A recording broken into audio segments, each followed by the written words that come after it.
They're the best team nobody knows. That's who they are. They have flair, but little other headline material. They don't have an MVP candidate. Nobody with a gaudy scoring average. But what the Seattle Supersonics do have is the NBA's best record and an attitude born of youthful exuberance. Today in Charlotte, the Supersonics seek respect.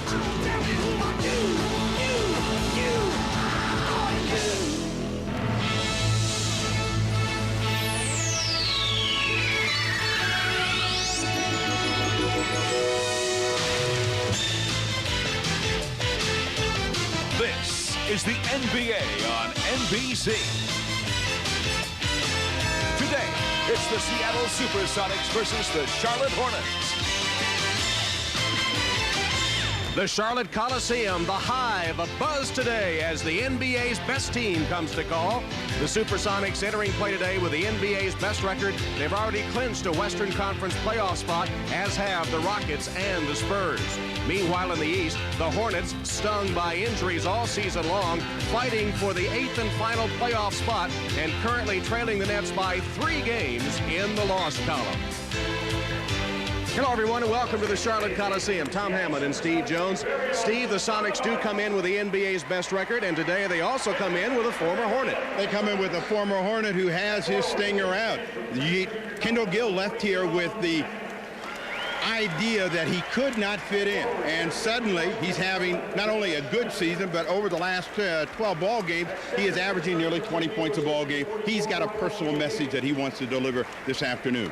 Sonics will be without Ricky Pierce, who underwent foot surgery on Friday, and don't say injuries around the Hornets because they've just gotten their 2 best players back. They have gotten their best players back, and what a difference it has made for the team. You start with Larry Johnson, 20 points, 10 rebounds a ball game, and then you kick in the big intimidator in Alonzo Mourning. Alonzo Mourning has changed his team's defensive attitude along with his 20 points and 10 rebounds a ball game. You see their record without Mourning and Johnson. The points allowed and the ability of the opponent to score.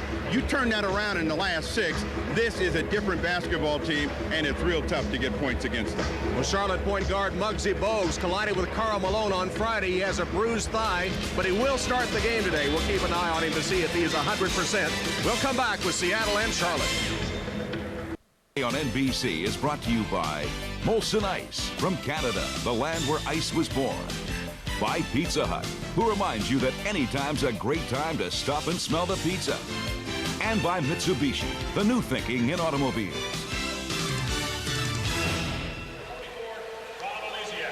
From the Queen City, Charlotte, North Carolina, here are the starting lineups. Sonics backcourt, all-star Gary Payton and the former Hornet, Kendall Gill. Up front, Seattle goes with Michael Cage, the durable one, hasn't missed a game in 4 years. Detlef Schrempf with the Pacers, twice winner of the NBA Six-Man Award, and all-star Sean Kemp. And the coach of the Supersonics, George Karl, sporting his North Carolina hat yesterday as the Tar Heels play later today in the NCAA tournament. Hornets line up this way in the backcourt. 5'3" Muggsy Bogues, their assist leader, and the shooting guard Hersey Hawkins, the former 76er. In the front court for the Hornets, Alonzo Mourning, back from a torn calf muscle, and Larry Johnson returning from back problems. They'll team with David Wingate, the former Georgetown Hoya.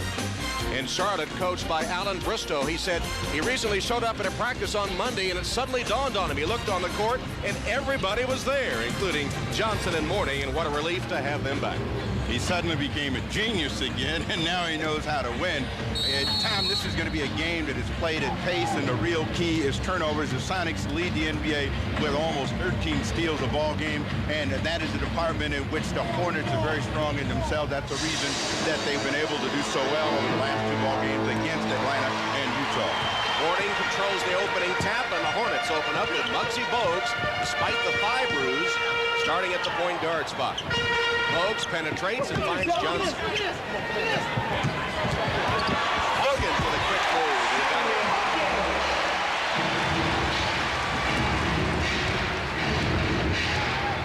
Bogues is checking Payton, Sonics point guard. Double down Bogues on Schrempf. And Muggsy called for the game's first foul. Without Ricky Pierce, George Karl has said he is going to try to give Detlef Schrempf more time being a primary offensive player, and they're going to try to go to him and immediately post him down on the box. Schrempf is not 100%, however. He had a mild case of pneumonia and missed a couple of ball games. He's still recovering. We'll see how he physically can take the pace of this game. How can you have a mild case? Well, you know, that's a walk-in pneumonia where you're really not down and out. Schrempf hits 2 free throws, and the game tied at 2 apiece. Hawkins, and rebounded by Kemp. Seattle looks for its first lead of the game. Pressure on the ball is going to be critical to both teams. Muggsy Bogues does a tremendous job of forcing point guards away from what they like to do. Kendall Gill. So the former Hornet gets untracked early. Hits his first shot.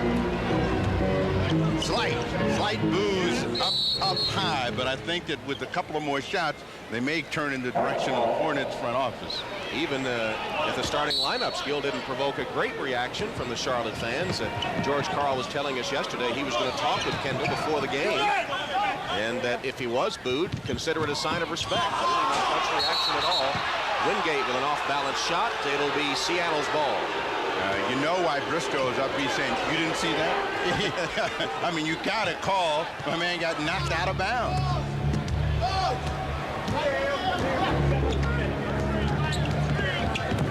Payton fees inside to Sean Kemp. Larry Johnson has the defensive assignment on him, and Payton left open for the outside shot as Bogues again went to double down. Biggest lead for the Sonics. Mourning. Alonzo Mourning shows you his outside shot, averaging 21 a game. Hawkins with a reach in on Gill as Kendall went by, and it'll be the second Charlotte foul, first on Hawkins. Because this is Kendall Gill's first return back here to the Coliseum since the trade, he is going to be sky high, and this is going to be a tough assignment for Percy Hawkins, and it's going to be difficult for Gill to contain himself emotionally. Payton, air ball, but right into the hands of Cage, who saves it to Schrempf. And a reach-in foul on Wingate as Schrempf went up for the shot. First on Davis. Already the third foul of this first period against the Hornets. Bad news for the Hornets. You're just under the 10-minute mark, and you're almost into the penalty. The Sonics, who can run and like to jam the ball inside whenever they get in a half-court set, could be shooting free throws for a long time. Detlef Schrempf, who came over from the Pacers in November for Derek McKee and Gerald Patio, hits 1 of 2.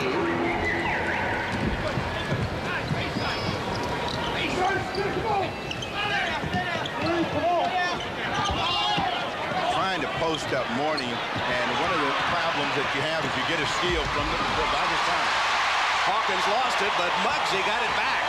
Here's Wingate to Mourning, and the two Hoyas, former Hoyas, combined. Wingate to Mourning, his second hoop. Gill with a quick follow layup for the Sonics, who go back up by 3. Bogues right by. Got the roll.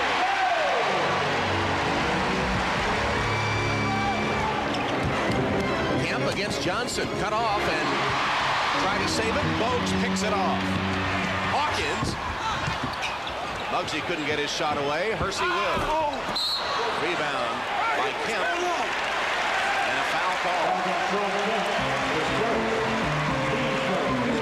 Right there as Hersey Hawkins showed the ball, they couldn't control it as Muggsy Bogues steps right back into the passing lane and turns it into something good for the Charlotte Hornets. Trying to complete the thought about the Hornets in the passing game. They want to post when they can, but the passing game, the ball moves around the perimeter of Kendall Gill and Larry Johnson.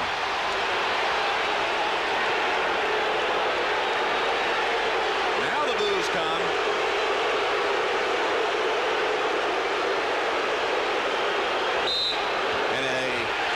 Foul has been called on Kendall Gill.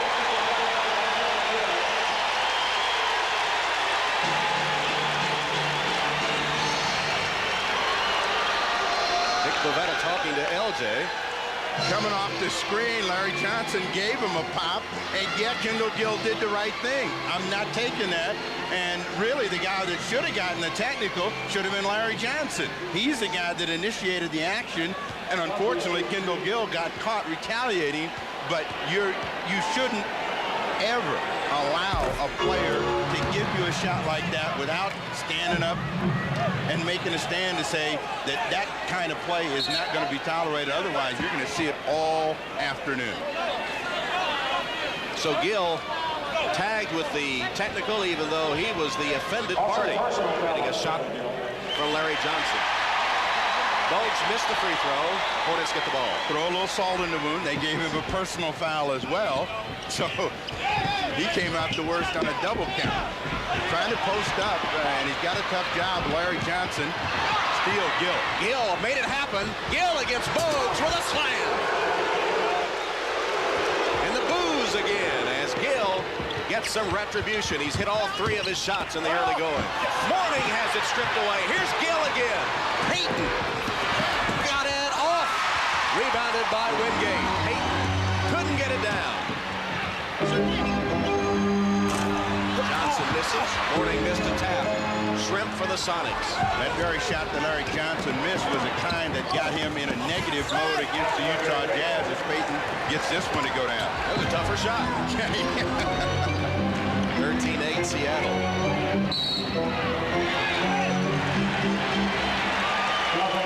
Kendall Gill is ready to play, and he is active and in the passing lanes. Got a piece of that. Payton just flips it out. It's a no contest between Gill and Muggsy Bogues as he comes over the top. But he really is ready to play this afternoon. It's going to be a tough ball game for whoever goes against Kendall Gill in white. Hawkins penetrates back to Bogues. Muggsy with the basket. Muggsy has 4 points.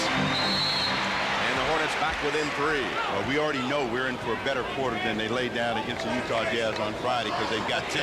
They only had 8 in the first quarter, and it was an ugly quarter. They couldn't find the hoop, and Larry Johnson was the guy that started them off as he was 1 for 6 in the quarter.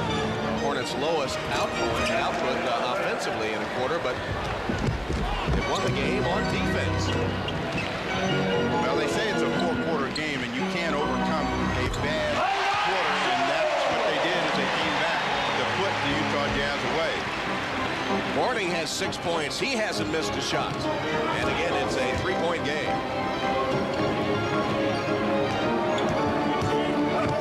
Payton fouled as he takes it to the hoop.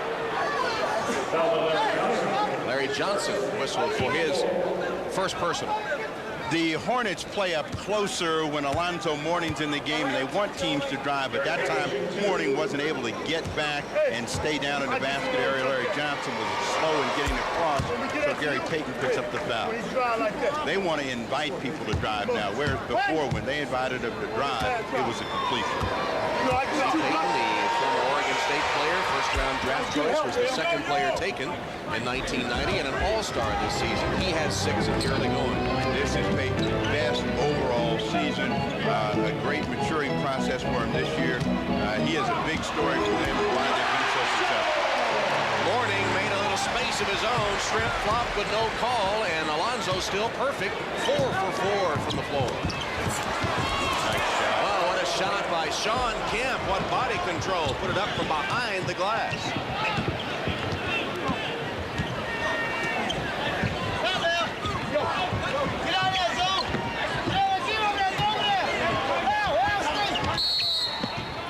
And Charlotte calls a timeout. 6:31 left in the opening period. Sonics with a 5-point lead on Charlotte. Thanks a lot, and you see Kendall Gill, the former Hornet, coming out, as you said, with his stinger ready today. Yeah, he is stinging, and I'm telling you, he is looking to have a big game, and he's already made a statement here early. Nice drive. Hawkins lays it in. Charlotte has hit 8 of 12 shots. Seattle 7 of 9. Here's a foul in backcourt. Hersey Hawkins committing second on Hersey. Hersey Hawkins has become a more aggressive offensive and defensive player since the return of Johnson and Mourning. Picks up a foul on the other end, and he was trying to do as he did the other night, which is get into the passing lane very quickly. Alan Bristow going to make some substitutions. Payton hits the first free throw. He'll have another. As the Hornets get Frank Brickowski into the game, the 6'9" former Penn State player in his 10th season. Hawkins goes out as Del Curry also has come on. This is the Hornets' biggest lineup with Brickowski, Larry Johnson going to the small forward, Alonzo Mourning in the middle. Frank Brickowski coming over from the Milwaukee Bucks for Mike Jaminski in February and really has made a difference for the Hornets while Mourning and Johnson were out. Here's Del Curry wasting no time with a quick bucket. He's got the quickest and sometimes the hottest six-shooter in the NBA, and you can't leave him wide open for those kinds of looks. He'll get going. It'll be a tough night. Gill blocked. Mourning with an outlet to Bogues that's stolen by Payton. Gill. First miss of the day. Off camp, out of bounds to Charlotte. Gill hit his first three. And Del Curry, 16 points a game average, tops off the bench in the NBA. Fouls on Gary Payton. His first, team score. Alonzo Mourning against former teammate Kendall Gill. Gill thought he was going to get a good look, and that's where Mourning is so valuable. Off the ball, able to get in, and so Kendall Gill is now going to at least see some defense from the inside out. Gary Payton committing the Seattle foul. Charlotte looks to tie the game. Larry Johnson has yet to get involved with the offensive end, and he's got a smaller Nate McMillan on him. We'll see if he gets the ball. Give the shot to Bogues, and he makes him pay. Muggsy Bogues, who's been shooting much better in recent weeks, has hit his first three of this game, and it's tied at 20. Look at the shooting. And both coaches are saying that is not going to hold up. Nice play. And Zoe rejects Payton. Get it out of here. And he has something to say. Look, right there, you got Payton and Mourning going at it, and Mourning told him, get it out of here, keep it out of here. And Payton said, I'll be back. McMillan quickly in the game for Seattle. Wastes no time getting on the board. Nate McMillan, a long-range two. Bogues straight to the hoop. Johnson, foul.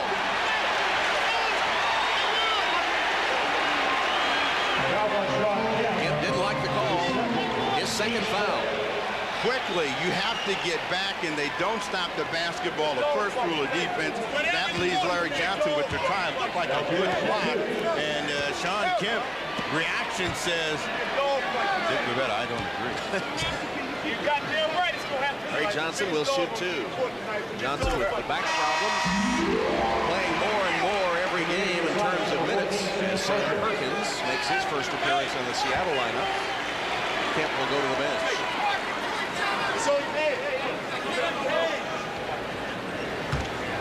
Larry Johnson is moving better. He told us yesterday he's not quite there, and a lot of it has to do with him in his 31 games. He just doesn't have his time, and he doesn't have his confidence. And he says, I'm like anybody else. If I miss a couple of shots, I get a little nervous, and I missed two that were so easy that it affected him the entire game Friday night against the Utah Jazz. Alan Bristow saying, well, you see Larry starting to get some of his explosiveness back, though he's still a long way from 100%. Hornets with a chance for the lead. Lob it inside to Mourning. Jump hook is good.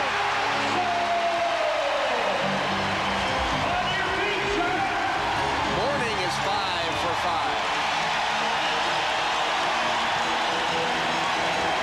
Seattle will get it back as it's knocked out of bounds by Muggsy.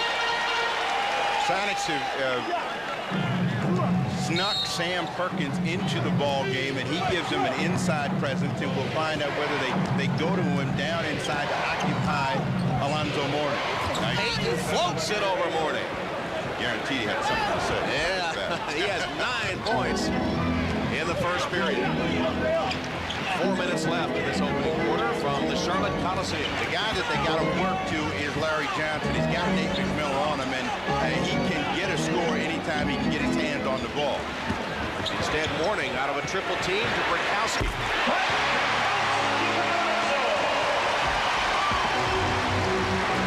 The shot they couldn't buy on Friday night, an 18-foot jump shot. Everything is going in for the Hornets this afternoon. They've hit 12 of their first 16 shots. That's 75%. Gill.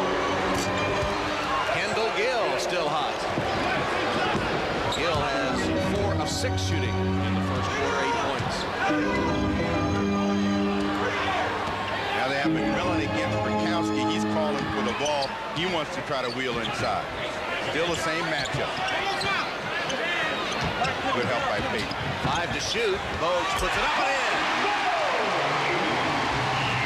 And Bogues continues with a hot hand. 4-4. Del Curry committing his first foul. Kendall Gill is one of the great young open court players that is in the NBA right now. You've got to get back against him. He likes to play over the top, beat Del Curry and the Hornets back, and that's a chance for him to go to the line. This is a transition game this afternoon. Both teams are going to have to get back defensively to prevent cheap points. Gill hears the boos. He was Charlotte's first-round draft choice, 5th player taken in 1990, and was really the player that gave the Charlotte Hornets some legitimacy at first. Gill averaged 20 points a game in 1992, 18th in the NBA, and then sort of seemed to lack attention as Larry Johnson and Alonzo Mourning came on the scene. And again, Technical foul.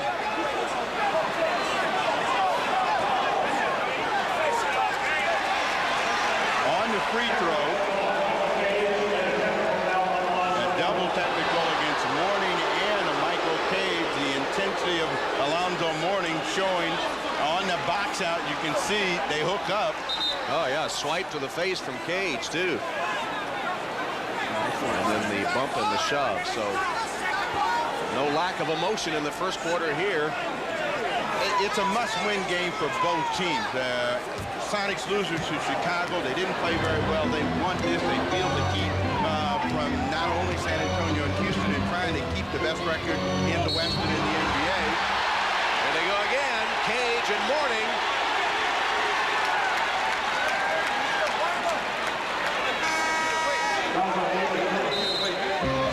Nate McMillan picks up the foul as they're coming through on the screen, and he gives him a little bit of a pop. Now, McMillan can't deliver that kind of a blow and get those kinds of results. Raindrops on roses. Just round 1 of this scheduled NBA 4-rounder. Alonzo Mourning already involved in several skirmishes. And yesterday, Sean Kemp, one of his old rivals, was telling us about the emotion that Mourning brings to a game. I played against Alonzo since I was in 7th grade, and he's definitely probably one of my favorite players to play against just because of his size, and he's a big intimidator. He's not as big as Shaquille, but I tell you, he brings the same thing to the game. He's a shot blocker. He's a very energized player, and he's ready to play. There's not a time out there on the court where he takes a break off.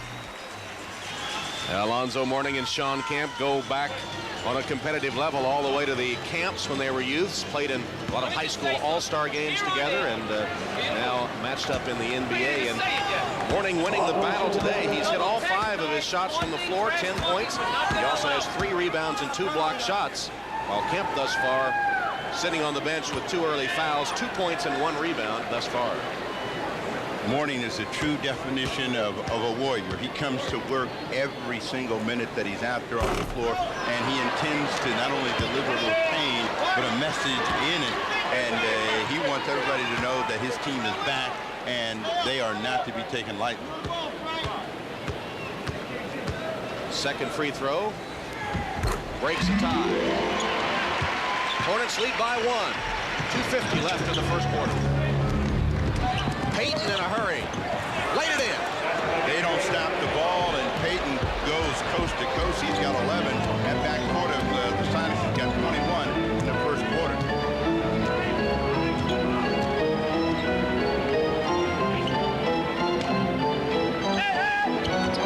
Scott Burrell, the rookie from Connecticut, in the game for the Hornets. 2 to shoot. And Bogues hits again. shooter in the season. He's 5 for 5 in the first quarter.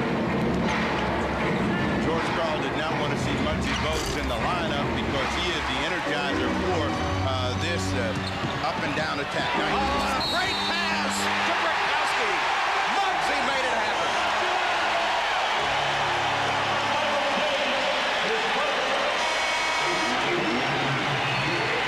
Muggsy Bogues was angry on Friday night because he felt he'd taken a couple of cheap shots, but he is really active in making things happen this afternoon. Brakowski runs the wing and gets the pass, now a chance for a three-point play. And that'll make a big guy run. If he knows he's going to get the ball at the other end of the floor, and Muggsy has a way of saying, keep going, I'll give you lane violation. So wipe out the Brakowski free throw. But still, the 10-year veteran running the floor at 6'9", getting the layup, although the free throw was wiped off. Since Brakowski and Curry entered the game, Charlotte has outscored Seattle 17-10. Great bench work. Shooting continues at a torrid pace. Both of these teams pride themselves, particularly in their double teaming and forcing teams to take tough shots. McMillan's three is an air ball. Here comes Curry giving it up to Bogues. Curry. Now you know why he gave it up. So he could get it back. Perkins. That's a three, no good. Curry will let it go out of bounds. The Hornets will get it, leading by 5. 1:14 left, first quarter. Normally the Sonics like to apply pressure on the ball, but they have not done that this afternoon. We have a whistle down low. Vincent Askew called for the foul on Scott Burrell. One of the penalty for Burrell with 1:08 showing on the clock. At one time, the Sonics led by 5 in the period, but led by Curry and Brakowski, the Hornets have come back to claim a 5-point lead. Burrell can make it 6.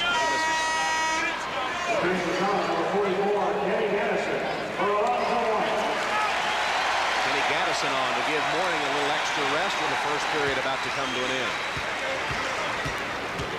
Burrell, the Hornets' first-round draft choice this season. Scott Burrell was down with an injury, but he's a very active player. He can go out on the floor and defend, can handle the ball, and just has to learn how to find the best parts of his game. He's been struggling in that. Perkins hits a three. Sam Perkins with his first tray. You remember he equaled an NBA record with 7 straight against Denver back in the early part of the season. It's a 3-point game. The inside game changes for the Hornets now. Burrell with the offensive board. Curry spotted for the tray. Curry with 7 points.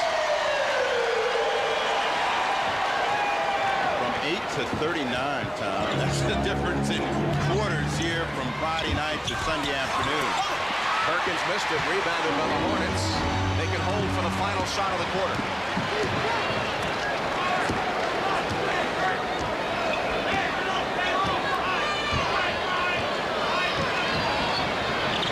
Bogues leaves it for Gaddison. Got it back and fouled with 1 second left.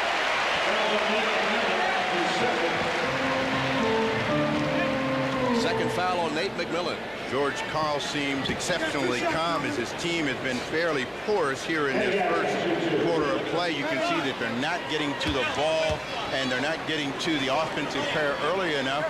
Gaddison now with the chance to get the Hornets their 40th point this afternoon.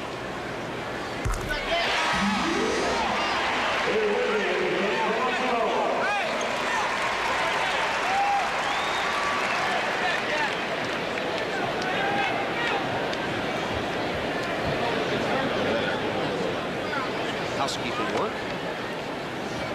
1.1. Hey. Gaddison ready for the second free throw. Just 1.1 left in the first quarter. First quarter we saw the Hornets come from 5 down to take command. Addison gets 2. Long pass in front court. Askew lets it fly nowhere. Charlotte with a 12-3 run to end the quarter.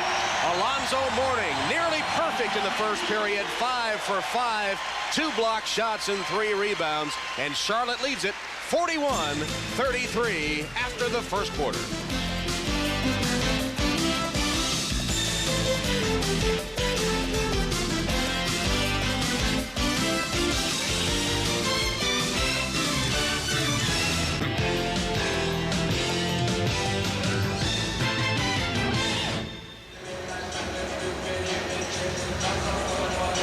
Welcome back to the Hive, the Charlotte Coliseum, where the Hornets, who scored 8 points in the first quarter against the Jazz on Friday night, are on pace to score 162 this afternoon.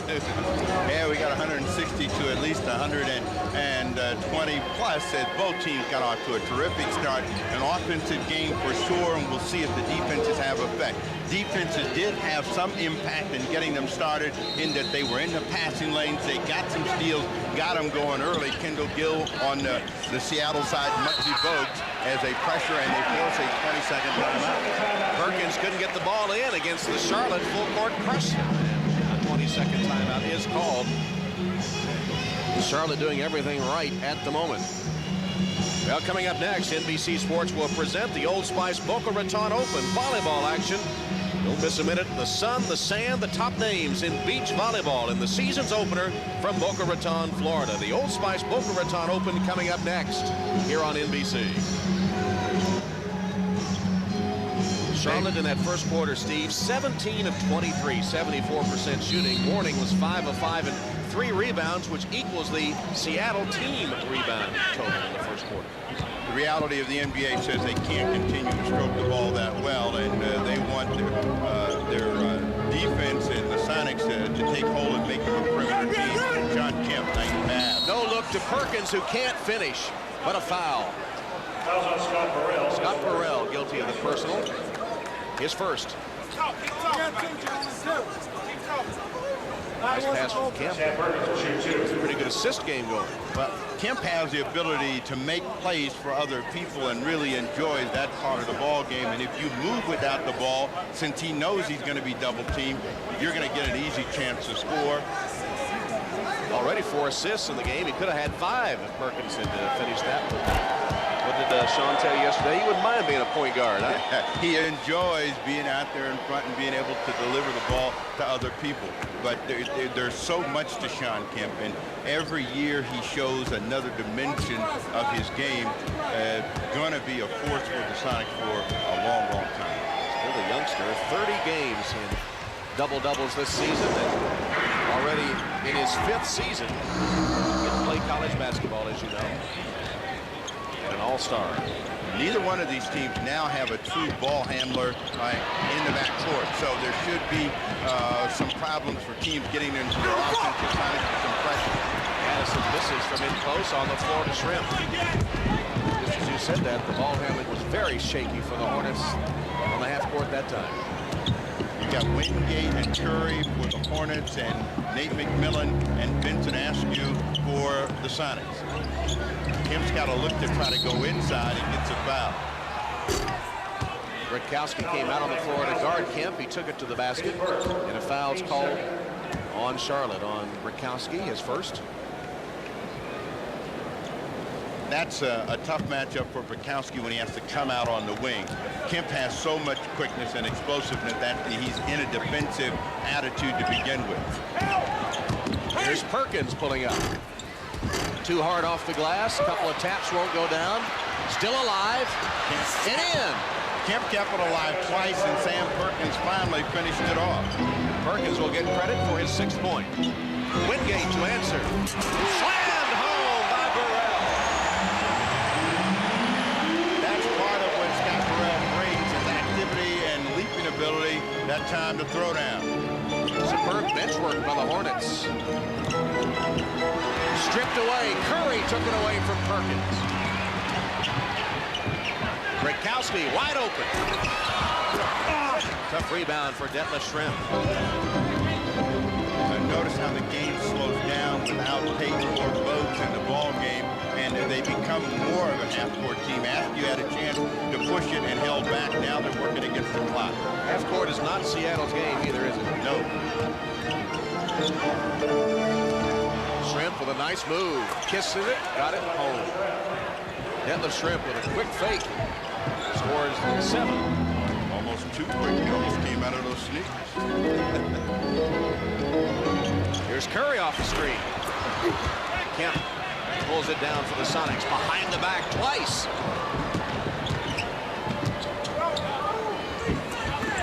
Perkins on the low post. Double team. Split defenders. Missed the shot. Slapped out to McMillan. You hear Alan Bristow yelling 3 seconds, and he should be telling his team to get up and defend. They're able to get a rebound from Bukowski. Sam Perkins picks up the foul. Timeout. 9:19 left in the first half. The Hornets in command.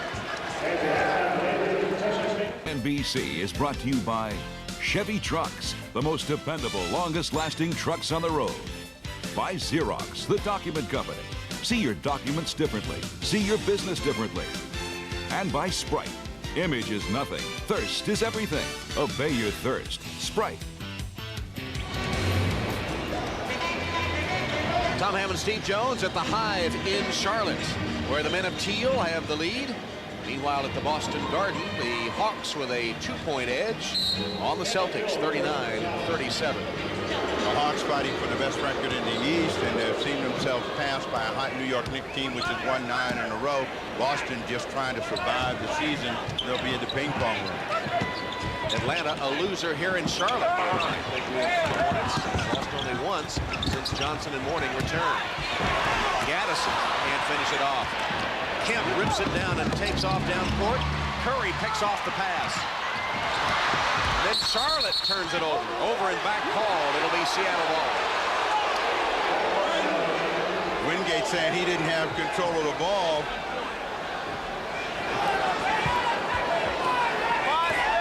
Kendall Gill and Payton are back in. They had 8 for 14 shooting between them in that first quarter of play. Sean Kemp, passed up a layup. Looked like he had it, and he passed it up. Gill misses from outside, and Bukowski with a rebound. Bad decision by Kemp. Curry, quick pop. Wingate saves it to Curry.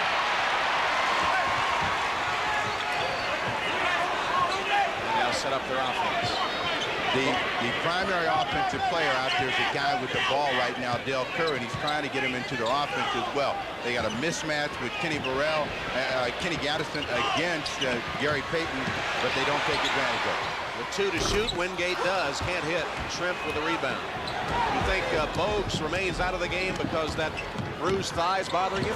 Now, they want to give him a little bit of a breather, but guaranteed as the Sonics close in, Alan Briscoe's going to get him up and get him into the game. Askew lays it in. The lead is down to 3, and Bogues is up off the bench. So are Johnson and Mourning. Another miss. Kemp leads the break. 3-on-1 Sonics. Kemp! Fouled by Curry. Got a lot of ball, but a foul call. Not only is Bogues coming, Johnson is coming, Mourning is coming, but Sean Kemp, who has been really very active in pushing the ball from the backcourt to the front court, challenged all the way to the hoop that time. We're going to be no pass.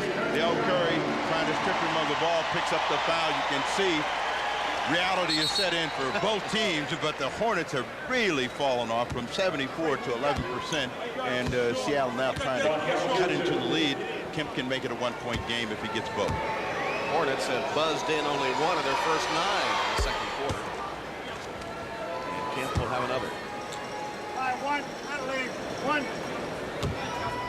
In the coaching aspect, it is the coach that really can read his team and the momentum of the opponent that's going to have the edge here this afternoon, because they both like to do very similar things. And Bogues and Payton are really the catalyst for both of their teams.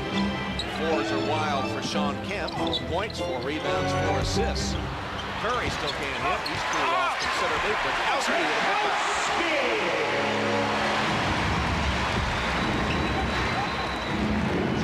back to 3. Askew is a player that really has gained confidence under George Karl. That time he couldn't finish. That'll get the offense started again. Muggsy with a beautiful bounce pass to Curry.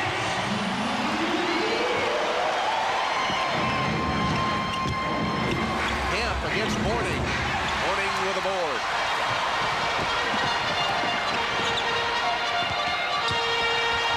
Johnson lost it out of bounds. Sonic ball. Muggsy Bogues on a quick push, and it's Dale Curry on the other end for an easy 2.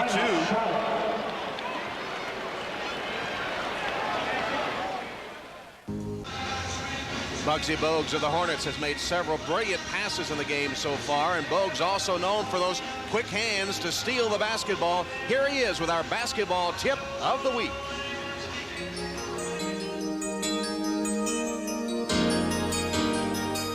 Hi, I'm Muggsy Bogues of the Charlotte Hornets. Some key tips on becoming a good ball stealer.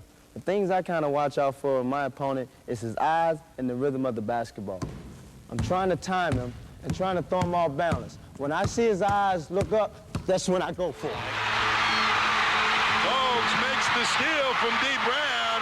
So remember, when playing defense, it's not necessary that you have to steal the ball every time, but just when the opportunity presents itself. Muggsy Bogues, 5'3", all-time leader in assists and steals for this team. Oh, I don't know. It looked like Tony Bennett. That was a setup to me. Tony Bennett just about handed him the ball on that steal. Well, he was showing you how easy it can be for Muggsy, but you saw in the real game against D. Brown that eyes and rhythm thing really worked for Muggsy Bogues. He turned it into a steal. Big play for Charlotte. Speaking of a steal, Brickowski almost had one. Winds up in George Karl's lap. George didn't seem too thrilled about the whole sequence. George not into this one. Normally a lot more emotional himself, very calm at this stage as he has seen the Hornets in control of the ball game. Shrimp with a good pass to Kemp, and Mourning pins it. Kemp recovers. Sean Kemp kept right after it, and the Sonics within 3.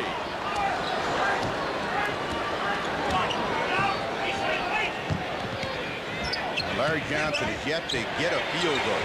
That's a 3, way short. 0 for 3, and no rebounds for Johnson. Shrimp. And 1. Alonzo Mourning has prevented teams from getting cheap opportunities. He gets the first one, he can't get back to get the second, but that is the presence of a Mourning. What is the first rule of defense? Stop the ball. Don't wave. Get in front of them. Nobody gets in front of the Shrimp, and it's an easy scoring chance and a chance for Seattle to tie the game.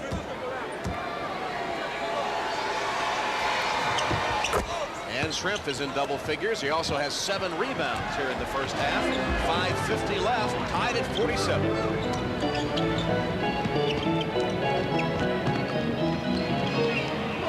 Larry Johnson's got to bring something to the table this afternoon if they're to eventually win this game. Hawkins is back in after getting 2 quick early fouls. Good catch by Mourning, but he threw it too hard to Johnson. Brickowski with a save. Skip it across court to Hawkins. Missed it at the shot clock buzzer. Askew on the run out, played it in. And the Sonics come back to take a 2-point edge. Bogues, quick move by Payton. Couldn't back it home. Hawkins reverse. Out there, and Shrimp with another rebound. This is the team we saw Friday. Now they've only got 6 points in this quarter after getting 40 in the first, and Sonic on a roll. Payton in rhythm pounds it down.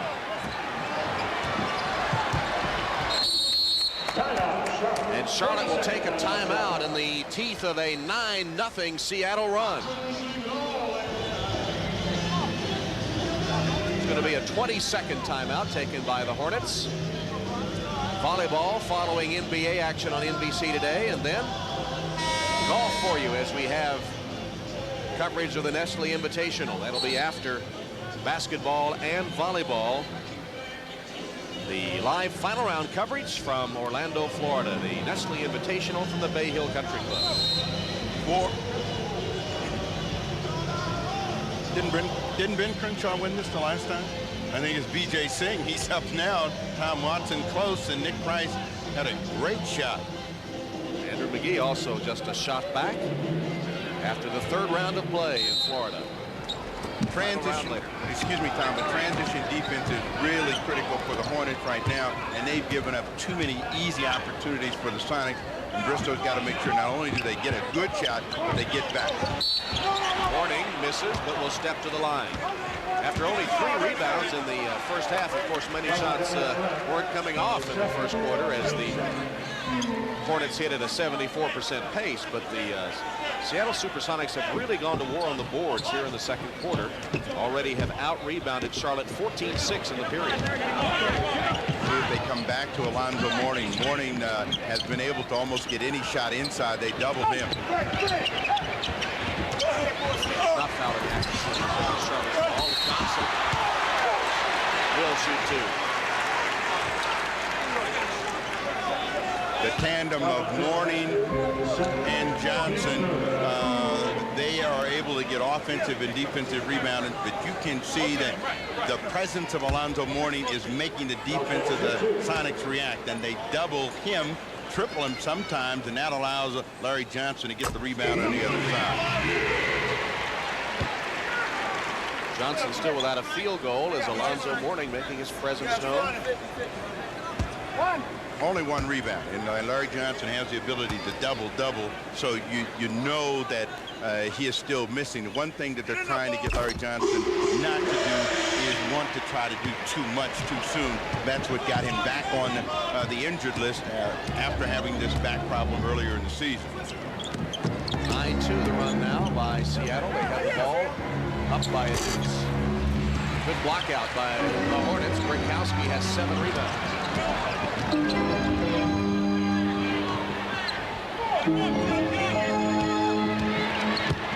Double team of Johnson. Bogues finds Brinkowski. Mourning got it away from Shrimp. Johnson kept it alive. Ducks under and is fouled. Johnson and Mourning battling on the offensive board. Kemp sprints out. He doesn't agree with that call. That's his 3rd personal foul, and George Karl certainly needs him out on the floor, particularly in the battle of the board. But Mourning just working harder than all of the Sonics to get that when Larry Johnson tips it to keep it alive, coming back in on the inside. Now see, there's Kemp, and he's just trying to plug things up and felt that Larry Johnson brought that play to him. Get in the ball. Get.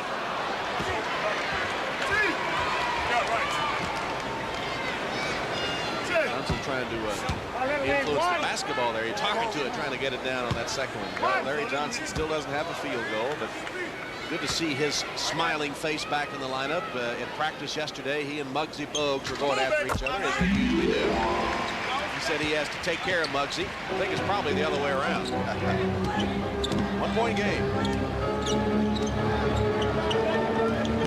Askew, good cut.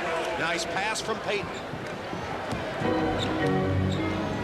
Sonics have erupted since Payton and Gill have returned to the ball game. Their backcourt has steadied down, and now they're going to have to see the same results for the Charlotte Hornets, trying to get Larry Johnson going. All away, too short. Brinkowski, and a foul called on the Sonics, Vincent Askew.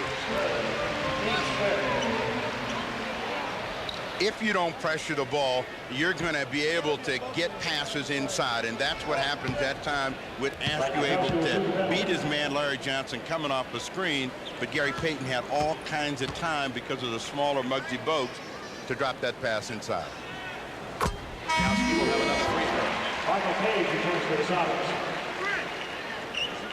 Michael Cage is back in for Seattle, replacing Askew. Perkins came in for Kemp, who went to the bench with 3 fouls. Came over from the Bucks in that trade for Mike Jaminski and a first-round draft choice. And Brinkowski has 8 points and 9 rebounds off the bench today. Charlotte down 1.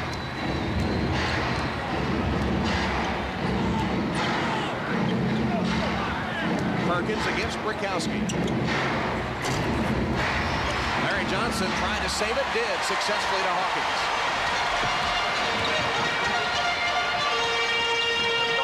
The trailer is Johnson. Passed up the shot. Hawkins lost it to Cage.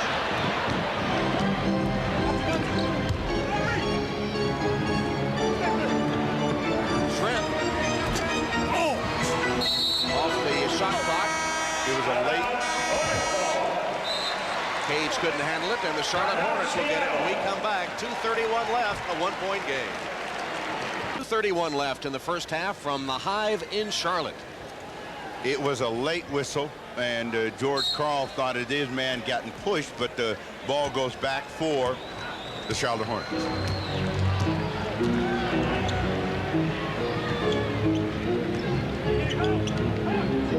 And welcome to those of you who have been watching the Hawks and the Celtics. Tom Hammond and Steve Jones at the Charlotte Coliseum. The Hornets opened with a buzz, leading by 8 points in the first period behind 74% shooting.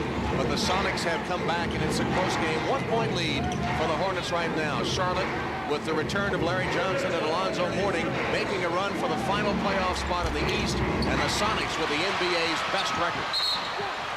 Jump ball called, Larry Johnson and Gary Payton. And Johnson's back. May have gotten a twinge as he tried to jerk that ball away from Payton.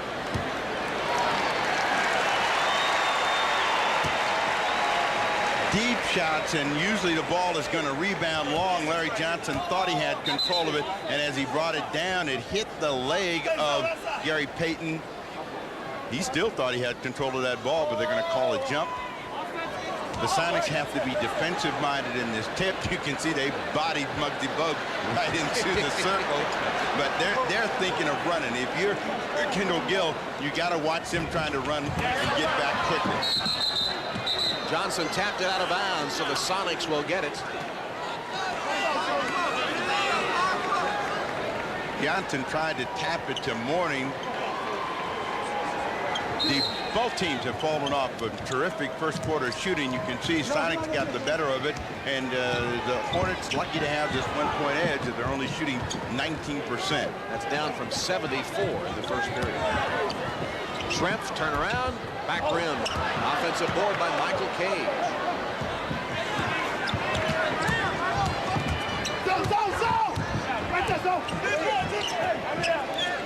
Kendall Gill, former Hornet player.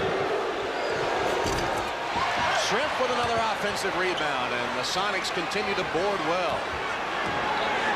Shrimp approaching a double-double in the first half. You give any team 2 and 3 possessions in the NBA, and eventually you're going to get burned. Payton trying to make it up, and does get the 2. Payton with a match on that burn, and the Sonics back up by 1.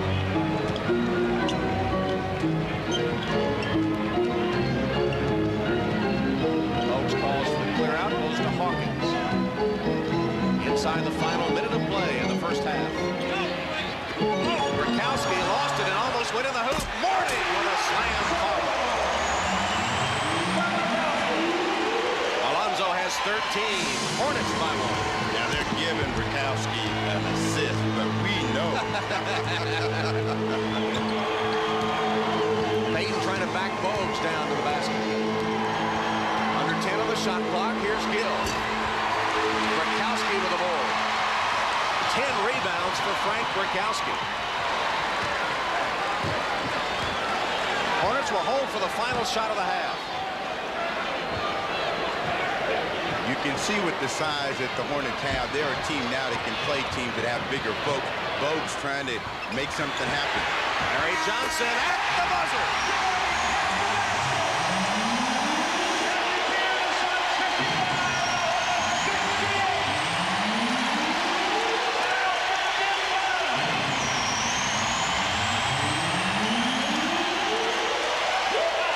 The Hornets regroup at the end of the period to close with an 11-4 run. Penetration is always the thing that will hurt a team, and they come to Muggsy Bogues. That gives Larry Johnson a chance. They get a good look, and he finally gets that field goal to go from the perimeter, and they go in with a much better offensive player in Larry Johnson. We'll be joining Hannah Storm and Dr. J for the Prudential halftime report right after this. Halftime, Hornets lead by 3. This is the Prudential Halftime Report, brought to you by the Prudential. Peace of mind. It comes with every piece of the rock. Halftime at the Charlotte Coliseum with the Hornets leading the Sonics 58-55. Alonzo Mourning leading Charlotte with 13 points and 5 rebounds. Gary Payton leading the Sonics with 15. Hi, everybody. I'm Hannah Storm along with Julius Irving. What are your impressions of the first half? Well, I'll tell you, Alonzo Mourning was 5 for 5 in that first quarter. In a fast-paced game the way they were playing, it doesn't seem like a big guy would be involved in the ball game. But Seattle came out trying to blow Charlotte off the court. Charlotte held, got some guys in off the bench. Seattle decided they better adjust the game plan and play half-court basketball, and it looks like it's working to Charlotte's advantage, and this is a team that truly wants to be in the playoff picture. Certainly, and I think that's what makes them so dangerous. They are at a frenzied pace right now trying to catch New Jersey. Oh, no question about it. I think they're like 4 games back, and, they got the taste of the playoffs last year in that great series in which they played against Boston and then got into the second round, so they want to be there. All right, we got another game going on right now in Boston. The Celtics are hosting the Atlanta Hawks. Let's take a look at some of the highlights from the first half of that contest. Lenny Wilkins and the Hawks starting the day a half a game behind the Knicks for the best record in the East. First quarter, Danny Manning, the newest Hawk, intercepting a Robert Parrish pass. He finds Kevin Willis, one of his 5 assists in the first half for the reverse slam. Hawks lead 25-11. And Xavier McDaniel coming off the bench to spark Boston off the Manning miss. D. Brown finding the X-Man for the slam. Hawks cut the lead to 33-30, or rather Boston. And then Manning shows all his skills. He finds Stacey Augmon with the bullet pass in the jam. The Hawks lead at that point 48-42. The halftime score now 56-47. Even though Manning only has 8 points, still a factor in this game for the Hawks. Yeah, that's something, that we think about a lot in terms of Danny Manning, that he could be a big factor in the game without doing a lot of scoring. And the Celtics have pride, though. It seemed like in the beginning of that game they were going to crumble and get blown out. They went to the bench, got the X-Man in, got ACL. They gave him a nice lift and pulled even for a while, maybe even got a little bit of a lead, if I remember correctly. And now it looks like Atlanta has flexed, and they're showing the type of team that they are. Okay, well, following the basketball at 2:30 Eastern on Sports World, we've got AVP Pro Beach Volleyball, the Old Spice Boca Raton Open, after a message from Prudential and a word from the NBA.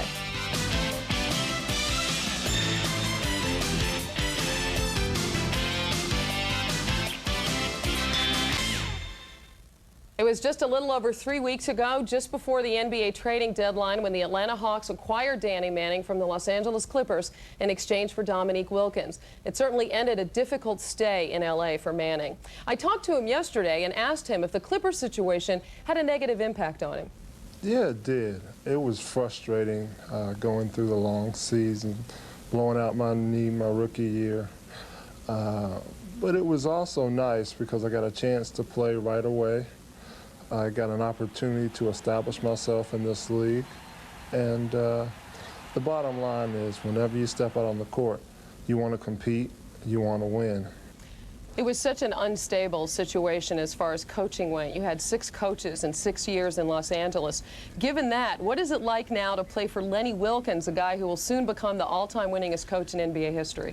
Coach Wilkins is a great coach. I've only been here a short period of time, and every time he says something, it has a great impact on me. He's a great coach. He knows the game, and like you said, he's going to be the all-time winningest coach in the history of the league, and that says it all.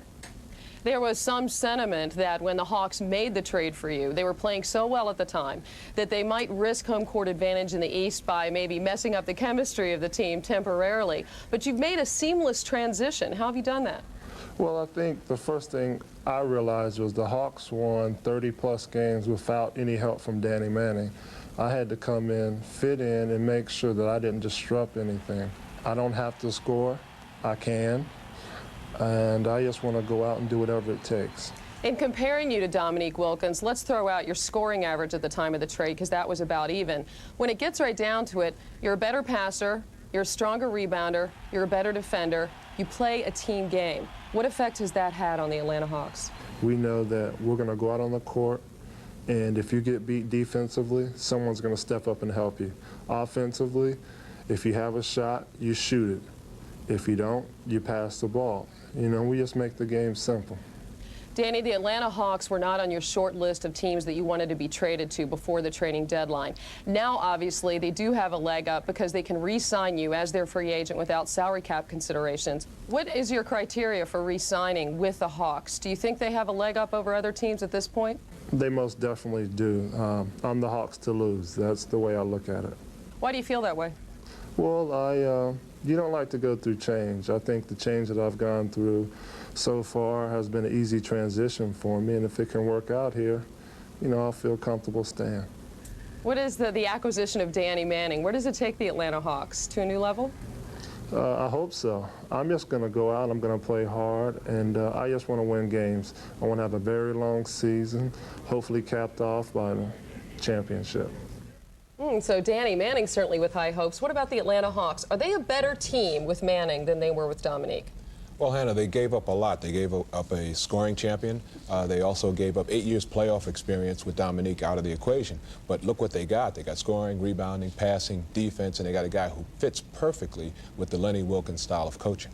And whereas Dominique Wilkins might have had to score 30 points in a game to make an impact, Danny Manning makes an impact in other ways. Although he only has 8 points in the first half for the Hawks, he also has a pair of rebounds, 5 assists, and a block shot as they lead the Boston Celtics 56-47 in Boston. Still another half to go for the Sonics and the Hornets. Charlotte up by 3 there. We'll send it back to the Hive and rejoin Tom Hammond and Steve Jones right after these messages from your local station. This has been the Prudential Halftime Report, brought to you by the Prudential. Peace of mind. It comes with every piece of the...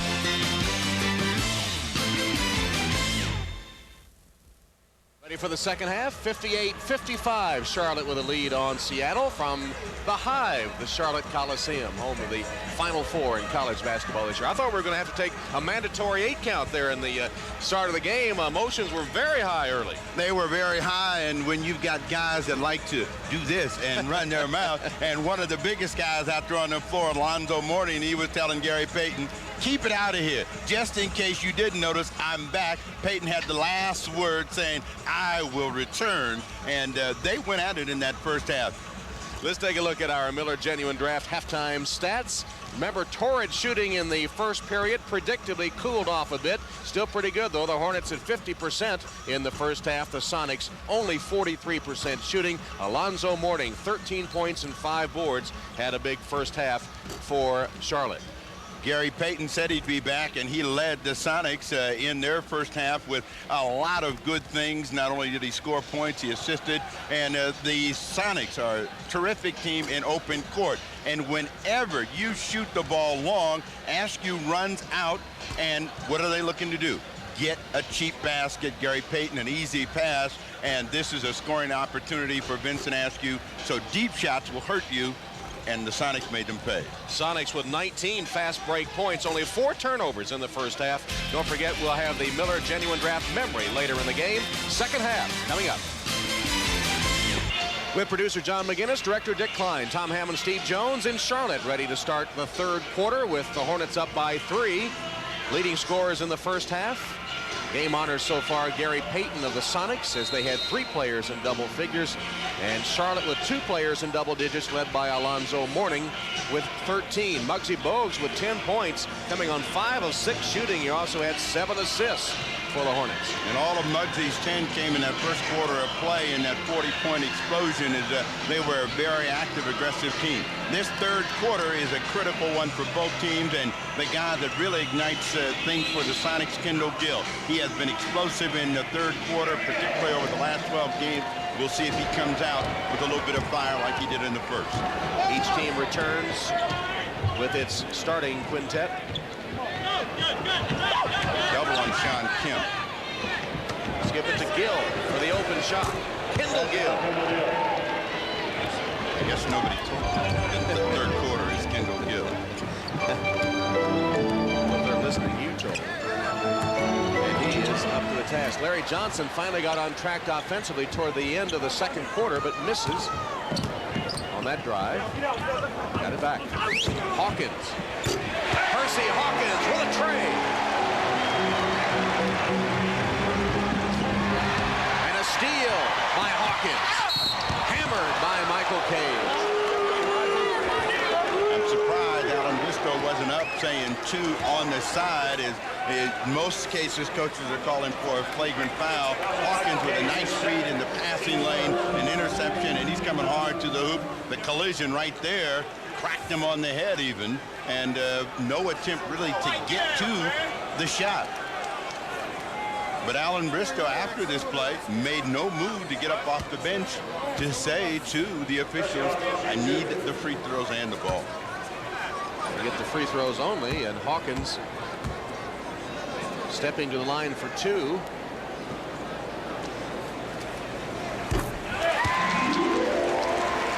Percy Hawkins traditionally has been a great free thrower, and you see through his career what he has done. He's 9th in the NBA this year. And this is this season at 87. How would you like to shoot 87 9th?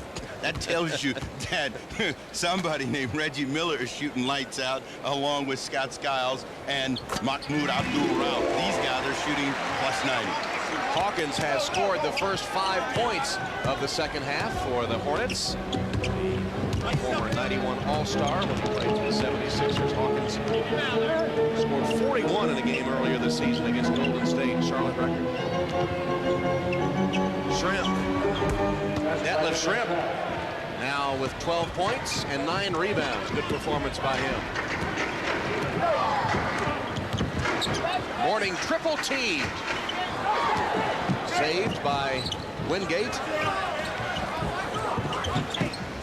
Mourning open jumper. Baseline shot had a funny rotation on it, kind of a sideways rotation. And Gill takes it to Payton the other way. Payton lays it up and in. Long shot turned into a transition opportunity for the Sonics, but the Hornets that time were reluctant to shoot the ball. After that breakdown, when they triple team Alonzo Mourning, nobody really looked to want to score the ball, and Mourning ended up shooting it deep. Hawkins will shoot. That's a 3, no good. Long rebound, chased down by Muggsy.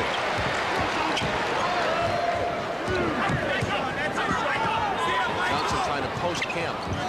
They're doubling every time the ball goes down to the post on either Johnson or Kemp steal. Kendall Gill. Gill undressed Muggsy and finds Payton for the layup. Beautiful play by Kendall Gill. Somebody's going to pay. Larry Johnson lays it in. I say that quietly, but Muggsy Bogues is going to be looking to make a steal on somebody. Well, right now it would be Gary Payton as Bogues has the assignment there. Foul underneath on Seattle.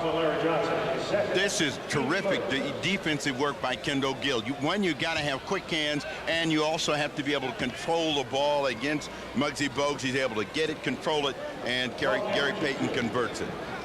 Said Seattle foul. It was Larry Johnson of Charlotte. 4 steals today for Kendall. They're down today as a team. They lead the league at almost 13 a game, but they can change that very rapidly, and particularly in an up-and-down game where the ball is going to be laid out there in a passing lane. Mourning rebounds the miss. It's a 1-point Charlotte lead. Johnson low post, Kemp. Spinning move, off balance shot. Page tapped it to himself and brought it down.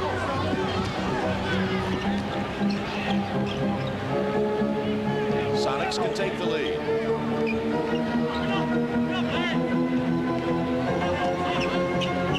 Gill against Hawkins. Muggsy reached in, he almost got it back. Now Payton. Gary Payton, hot hand to open the second half. There's the biggest improvement in Gary Payton's offensive game, the ability to knock down an open shot. Muggsy penetrates. In traffic, Johnson finally got control, couldn't finish it. Cage with the outlet to Payton. Payton's been hot. He's hit all 3 shots this quarter. Underneath. And a foul on Mourning as Kemp took it to the basket.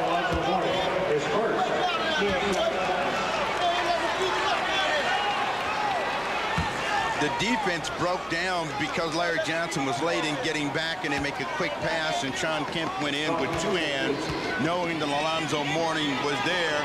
He came in strong. Mourning picks up the foul. That was the first foul on Mourning. Sean Kemp with 8 points in the game as Brikowski, who did such a good job off the bench for Charlotte in the first half, comes in. Charlotte outscored Seattle 22-14, outboarded them 15-2 off the bench in the first half. Kemp has been quiet at the offensive end this afternoon, and we'll see if they begin to jam that ball inside and let Kemp get a chance to score down deep. Try to get the ball to Mourning. Lob it over the head of the defender. Mourning lays it in. 15 for Alonzo. Kemp picked up by Brikowski. Goes outside to shoot and hit. Sean Kemp shows his range.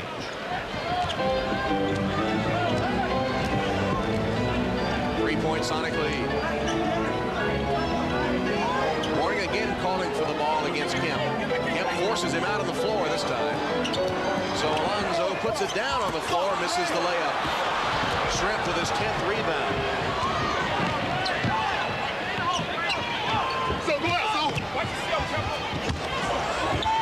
Cage shot it over Alonzo, gave him 2 head fakes, froze him, and got it down. And Charlotte will take a timeout.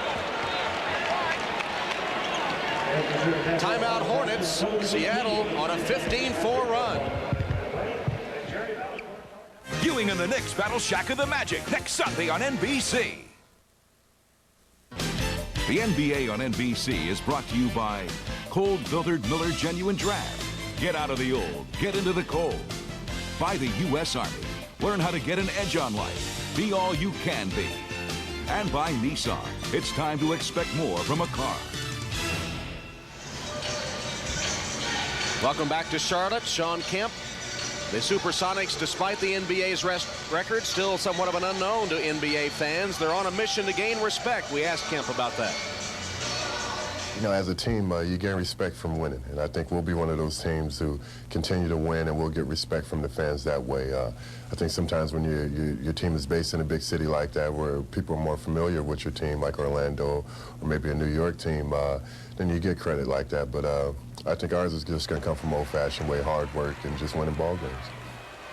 Kemp doing his part today, 11 points, 5 rebounds, 6 assists. Even though he sat out much of the first quarter after picking up 2 quick fouls. Sean Kemp is an explosive player, and everyone that ever sees the Sonics play says that George Karl should give him more chances at the offensive end, and he has been doing that here of late, and we'll find out whether Kemp gets a chance to go to work down low in the second half. Bugsy penetrates. Brikowski on the floor. Kemp broke it up.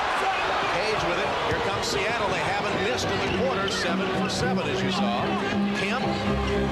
There's their first miss on the floor to Johnson. Bugsy pushes it.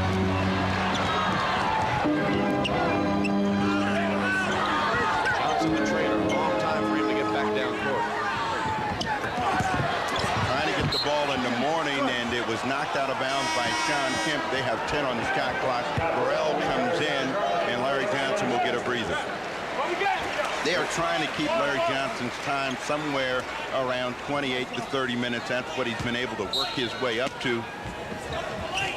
After a slow start, he has 11 points and 5 rebounds in the game. He'll lie on the floor over by the Charlotte bench. Remember the way Larry Bird used to when he was suffering from back problems late in his career. 1 to shoot. Hawkins got it away on time. Knocked out of bounds by the Sonics. A break for Charlotte. Double break because Hersey Hawkins really wasn't aware of the clock when it was at 3. The crowd started telling him to get it in the air, and then they were fortunate to get it back. So they get a new 24.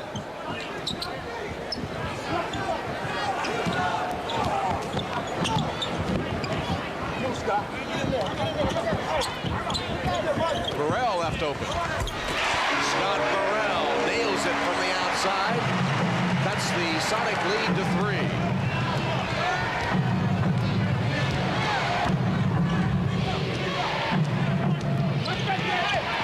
Payton working his way through traffic to the hoop.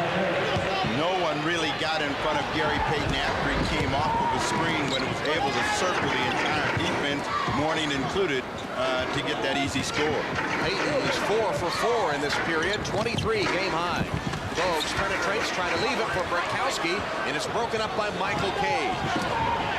Ball back in the hands of Gary Payton.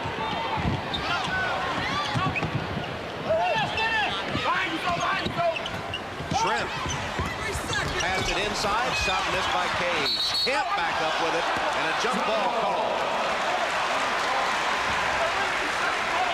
Kemp was thinking free throw as he flipped that one back up after he snatched it out of the air, and we'll have a jump, Scott Burrell and Sean Kemp. 5:27 left in the third period. Sonics leading by 5. Well, George Karl has made his presence felt, and Dick Bavetta runs out there and says, "Get back." Charlotte control. Mourning calling for the pass. Broken up and stolen by the Sonics. Gill, then he stepped out of bounds. Gill with just a pinky, a little toe on the sideline. Detlef Shrimp saw the same thing that Alonzo Mourning saw, and that was he had his player sealed off, and Shrimp was able to come in from the rear and break up the play. Mourning to the floor, and Kendall Gill could not control that ball. Hornets need to build some offensive rhythm here in the third quarter of play, trying to go through Alonzo Mourning. Jump hook is short. Cage with another board. 6 rebounds for Michael.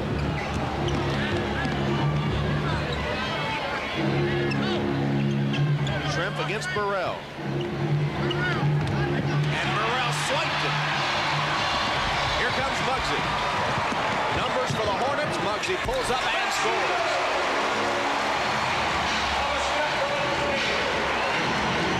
Bogues has hit 6 of 7 in the game. 12 points and 8 assists. And he steals it.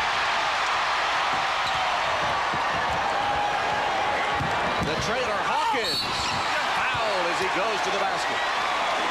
You said Bogues was going to get payback, and there it was. If you take the ball from someone who not only is a classic ball stealer, you see at this end, it's Scott Burrell poking the ball away, and then what did he tell you? Watch the eyes, watch the rhythm. He stepped in there and made that play. They ended up with a foul for Hersey Hawkins coming down the lane real hard. But when a guy prides himself on taking care of the basketball, you know he's looking for a little retribution. His thing right now is to keep his team in it. He's saying, come on, guys, don't give up. We're only down 3. So Kendall Gill didn't get the third quarter explosion that he was hoping for. He got the first 2, but that has been it. He goes to the bench. Nate McMillan comes in.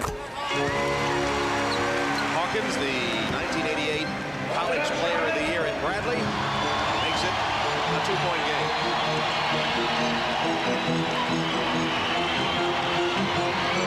Pick and roll. Kemp as Brakowski recovers. Had a step for a moment. Shrimp with a nice cut. Jump hook won't go. Burrell, tough rebound.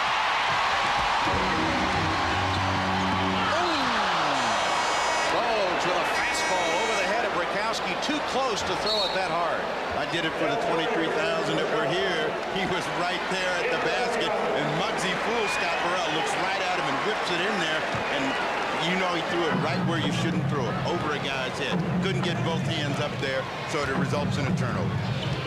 Missed opportunity for the Hornets. They still trail by 2. Shrimp. Bad looking shot.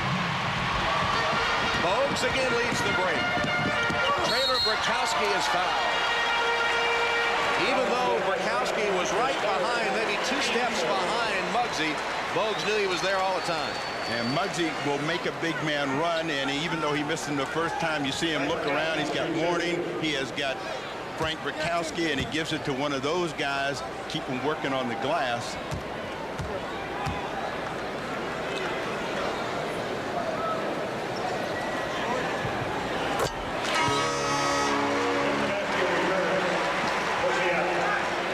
Vincent Askew returns for the Sonics. And Shrimp will go out. Another big contribution by Frank Brakowski. But a valuable member of this Hornet bench since coming over from the Bucks. he has a double-double.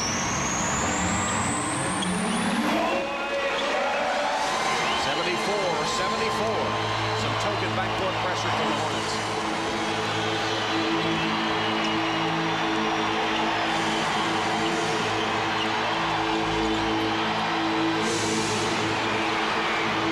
The pressure is now forcing the Sonics to end up shooting the ball deep. Askew against the clock, nails a three. Wow, the former Memphis State Tiger with a crucial three as the shot clock was ticking down. He has 9 off the Sonic bench. Brown tripped by McMillan. That'll be a foul on Nate.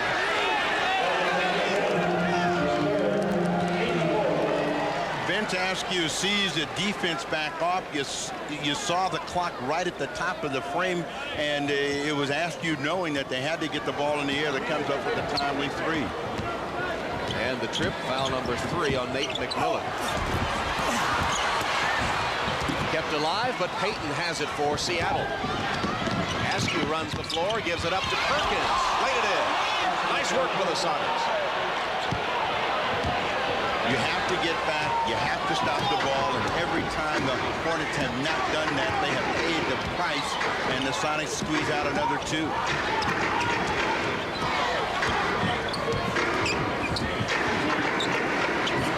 Mourning lost it out of bounds. Perkins came over the top attempting to get the steal. Mourning couldn't hang on. Timeout.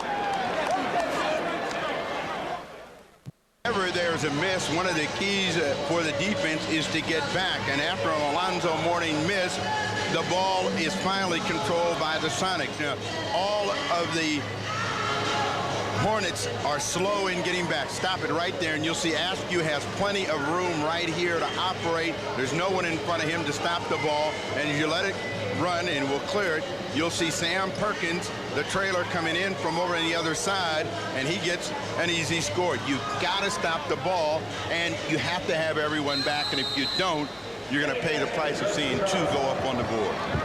Sonics have outscored the Hornets on fast break points, 29-15.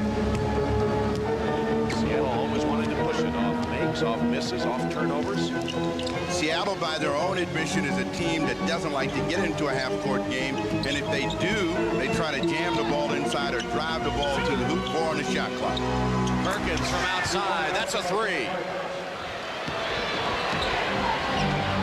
Perkins has 9 points, and Seattle has its biggest lead. 2 minutes left in the third. Rakowski inside, knocked away by Perkins.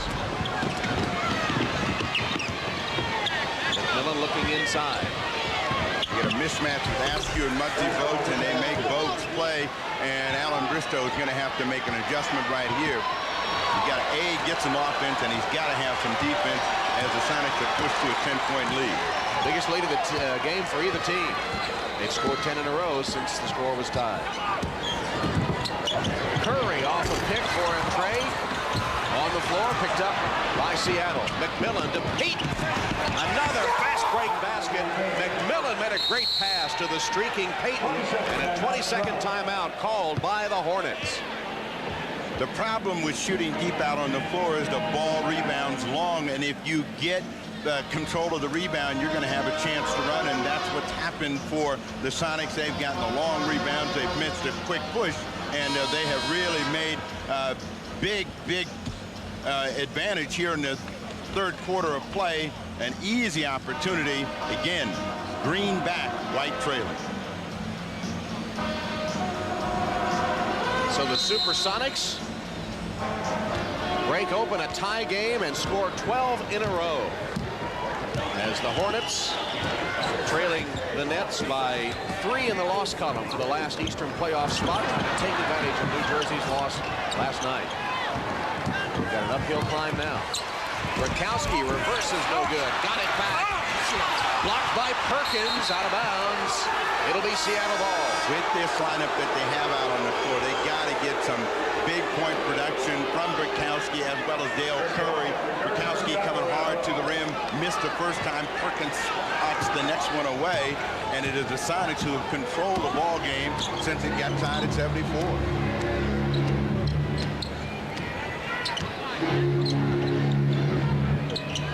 Now, the Hornets have to survive this little sprint out by the Sonics and get ready to regroup for the fourth quarter of play. They get a foul against Kenny Gaddison against Sean Kemp.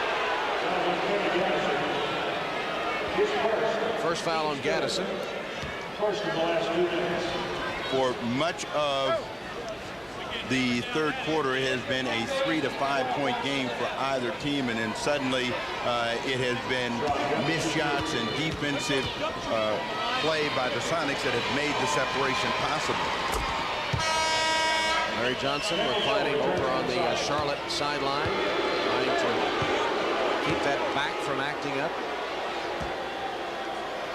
Sneaks a peek at the scoreboard and doesn't like what he sees. Well, there will be no talk about holding a team under 80 points. They did it against Atlanta at 79 and Utah Jazz at 78, but the board is at 88 right now. 13 points for Sean Kemp. 6 rebounds, 8 assists as well. Final seconds of the third quarter. Here's a foul call on Sam Perkins. Fortunate to get that call because Dale Curry was trying to make an entry pass from a real tough angle. Perkins thought he was able to get around in front from right out here. This is not a good place to try to enter the ball, and Perkins thought he had all of that. The official is saying, yeah, you got the ball, but you got a little bit of his body when you were holding him to get the ball. You know what Sam said? How can you see that? Is that what he said? You know he said that. How can you see that? I had you blocked off too. Bogues comes out, David Wingate in.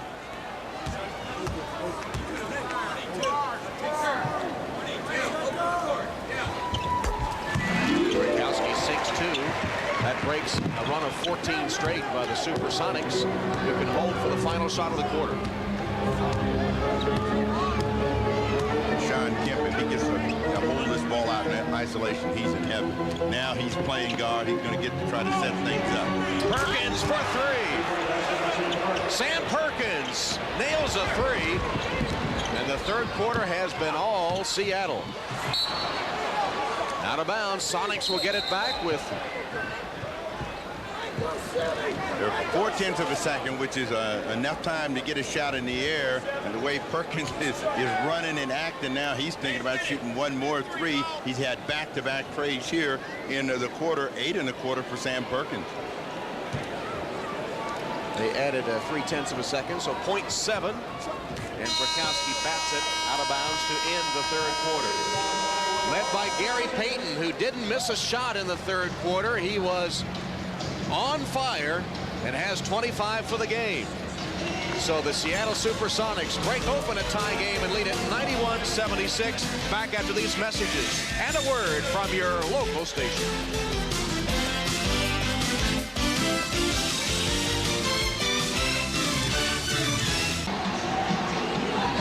That was a sonic boom you heard in the third quarter as Seattle outscored Charlotte 36-18. Score was tied at 74 with 3:42 remaining before the Sonics exploded to take command of the game.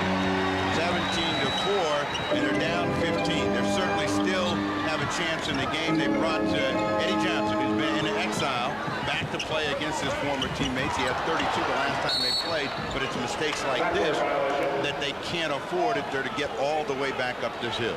Charlotte turned the ball over only 6 times the entire first half, and then 7 miscues in the third quarter, often leading to Seattle fast break baskets. Larry Johnson's also back for the Hornets. He promptly threw that one away. So a turnover to open the third quarter for Charlotte. They've got, the Hornets got some firepower out there, and now they have to be able to stop. They can start making the Sonics miss. Press. Push up, watch the press. Get it out.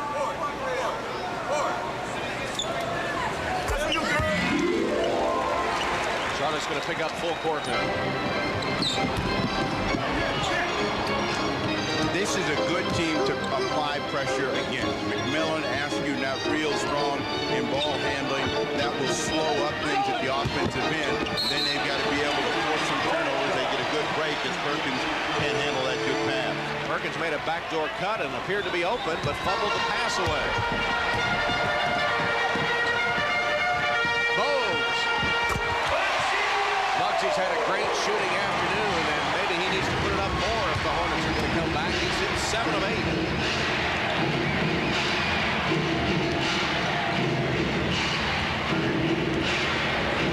Hill rejected by Mourning, but right to Askew of Seattle.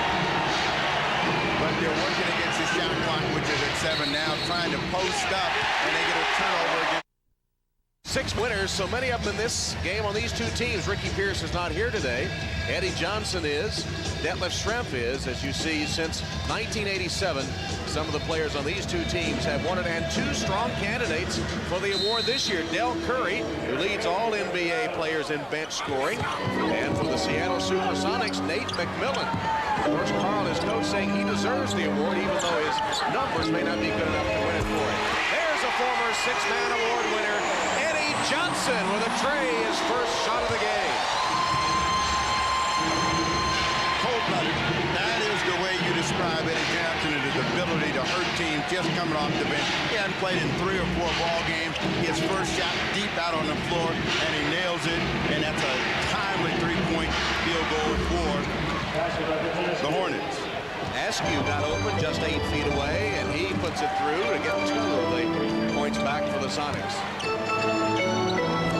Mourning couldn't handle the pass. Here's Payton. Now you see that Gary Payton was reinserted into the game because they weren't getting the ball handling. They had to fight the pressure out of it, a steal, a turnover, and an easy 2. We're back to a double-figure game. McMillan got the good pass and converted.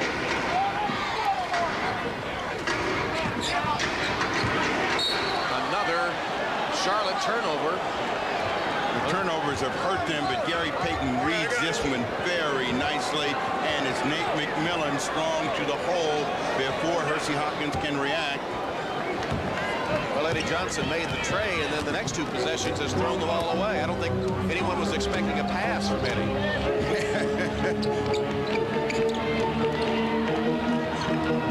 Now have Mourning again, Sam Perkins, and that takes him out of the hole.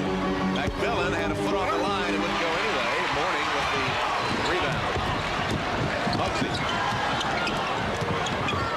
In trouble. He's fouled. George Karl, sitting on the scorer's table, had a chuckle over that one. You're down 15, and what Charlotte wants to do when they get this ball back after they knock the ball out of Muggsy's hand. Sam almost had Muggsy roll through his legs as well. I think there was a little sarcasm in that smile George Karl had. It's a tough post-up situation for Detlef Schrempf. He gets a call against him. But trying to complete the thought is we watch Mourning down on the box, and you see that Schrempf has him locked up. These guys want to be within 8 or 10 points around the 6-minute mark, and that's certainly accomplishable for the Hornets if they take care of the ball. 4 fouls now on Detlef Schrempf. Bogues with a nice dish. Off-balance shot from Hawkins as he was flying across the lane. Perkins. Rebounded by Larry Johnson. Gets it quickly to Bogues. Bounces off McMillan. And deals it to Johnson. Larry Johnson with a rebound. Jump hook. Goes out of foul.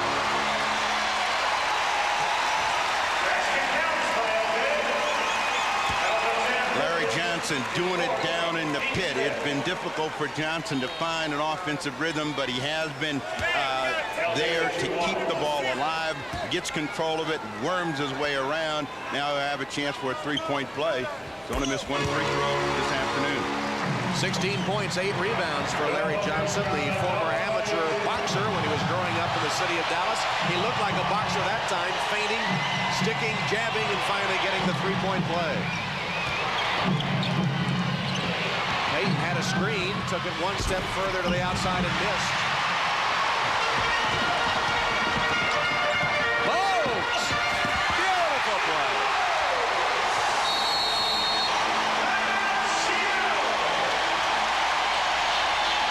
And the Hornets still have some buzz left. Led by Muggsy, they've scored 5 in a row. Timeout, Seattle. The Hornets have cut the lead to 10.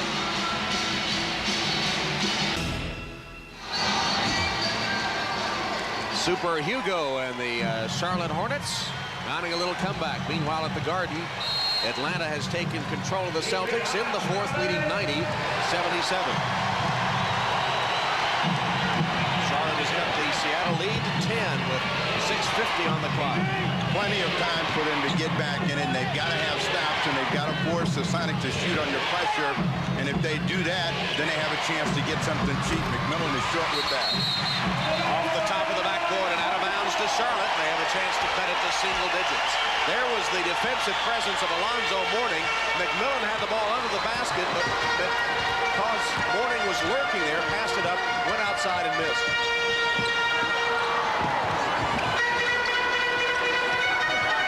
Trying to get the ball inside the Mourning against the defense of Sean Kemp. They get it down deep. Shrimp comes over. They get a foul against Sean Kemp. 4 fouls on Sean. Team foul situation. 5 against the Sonics, none against the Hornets, so they can be very, very pesky at the defensive end. And this is a place where they can really make up some ground. Cheap points coming from the line. It's been feast or famine for the Hornets today. They opened the game by shooting 74% in the first quarter. If you combine their shooting percentages in the second and third, they hit only 27% of the shots. Then they opened the fourth, back up around 70%. So. No wonder there was a boom thrown against them.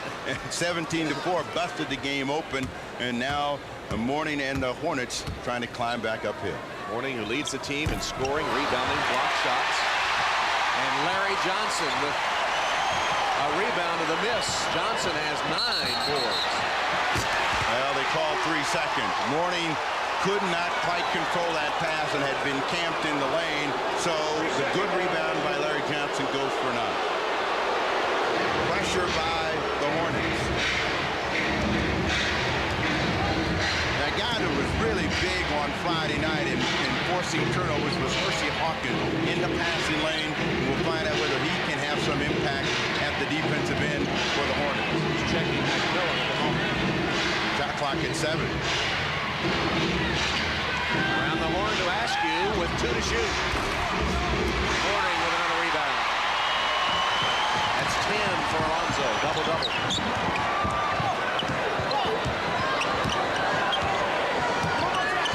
Modes off the screen. They're effectively shutting off Mourning. So Eddie Johnson buries a 3.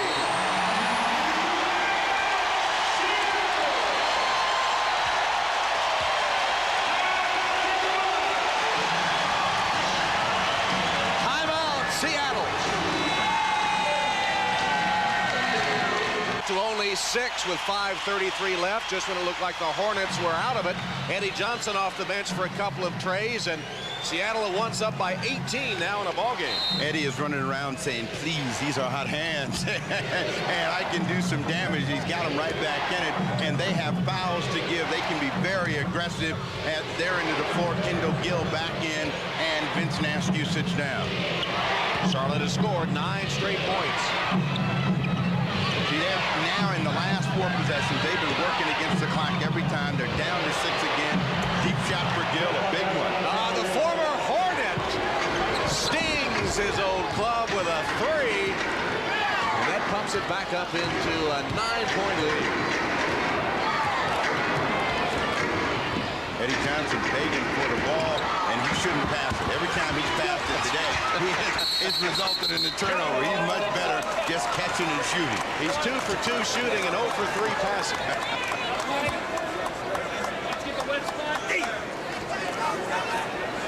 Eddie has to remember, he's the guy that gets people assists. He doesn't give assists. Larry Johnson ties up Sean Kemp. Now the Sonics will try to control the ball. Nate McMillan goes out of the ball game. Sam Perkins comes back in. If you're the Hornets, you got to think gamble. And the Hornets control the tap.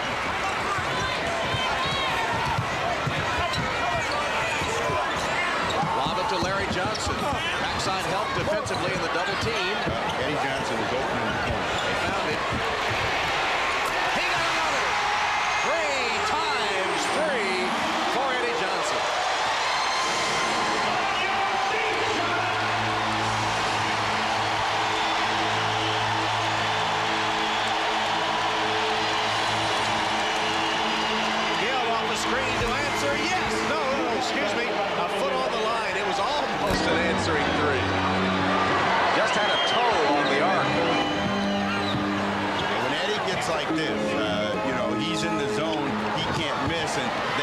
continue to go through him.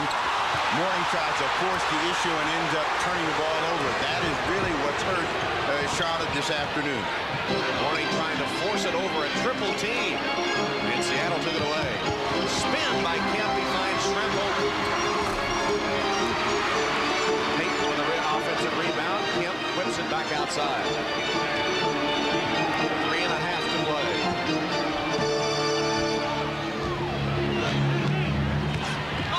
Payton got a step. That'll be a goaltend call on Larry Johnson. Larry Johnson was too late in reacting. Payton made a nice, quick spin move and was able to get right to the rim, and Larry Johnson needed to be on that side to force a tougher shot, and you can see his reaction is to try to make a block after it comes off. That's a goaltend. So the Seattle Supersonics have pushed the lead back up to 10. Two men involved in that offseason trade have been trading baskets. Kendall Gill and Eddie Johnson. Eddie Johnson is trying to get his team back into it, and Kendall Gill trying to hold them off. And Gill, who started with the explosion, picking up some big steam here down the stretch. Mourning picks up a foul. Kendall Gill. Fouls on Kendall Gill.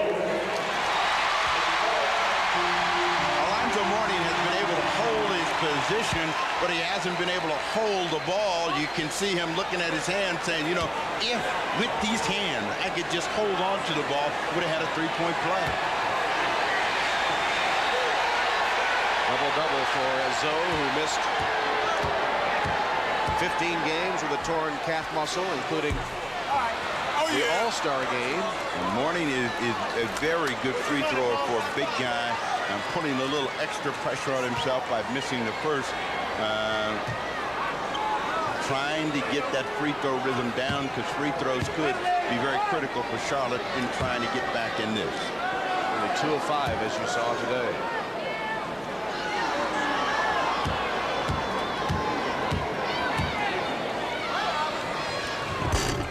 Missed them both. 2 key free throw misses by Alonzo Mourning. Made an adjustment, went from long to short.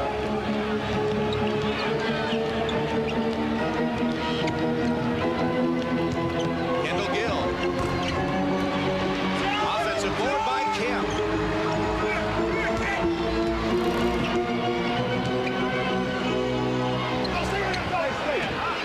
Perkins faked the shot. Here's Sean Kemp against Mourning. Kendall Gill for 3. The third quarter was supposed to be his, but he's putting his name on the fourth. He's got 8 since coming back in and has pushed the lead to 13. 20 in the game for Kendall Gill. And he didn't hear any boos now. He is silenced. The crowd at the Coliseum. A second possession got Kendall Gill a good look at this hoop. Well, who said he doesn't have shooters for him? Just holding it just so all of you can see all the way back.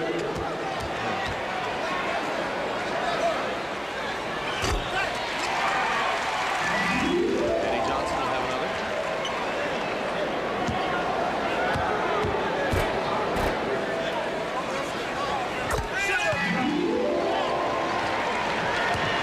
Two free throws make it 108-97, 2:20 left.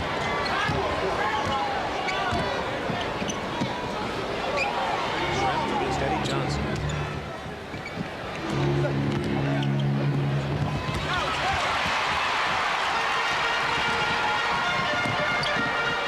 Muggsy Bogues with a shot for Charlotte. Welcome to those of you watching the Hawks-Celtics game. Atlanta winning at 101-80. Here in Charlotte, Tom Allen and Steve Jones just under the 2-minute mark, with the Sonics leading the Hornets 108-99. At one point, Seattle had an 18-point advantage. Charlotte got back within 6 before Seattle pumped it back to double figures again. Now it's 108-99. Kendall Gill traded from Charlotte to Seattle in the offseason for Eddie Johnson. Those two have been the protagonists here in the fourth quarter, trading baskets back and forth.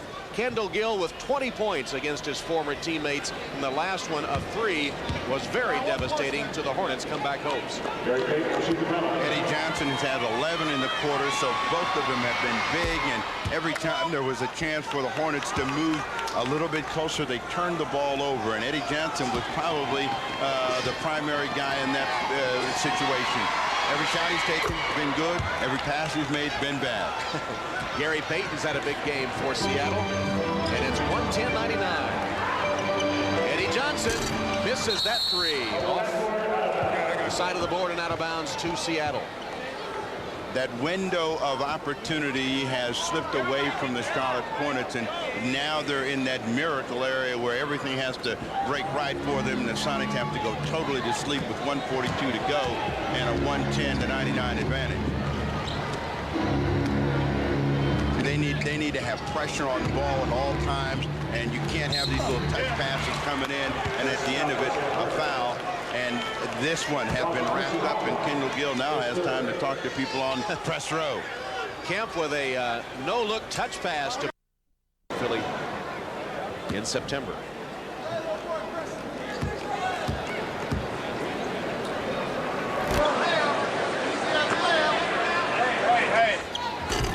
This is the second free throw, and Kemp has his triple-double. John Kemp, 13 points, 10 boards, 12 assists. And a quick Charlotte foul. There's Sean. Big game for him today. There have been a number of heroes for the Sonics, Kemp being one, Kendall Gill being another, Gary Payton being a third. Sam Perkins as well. Perkins in that third quarter of play really busted things open with his three-point shooting.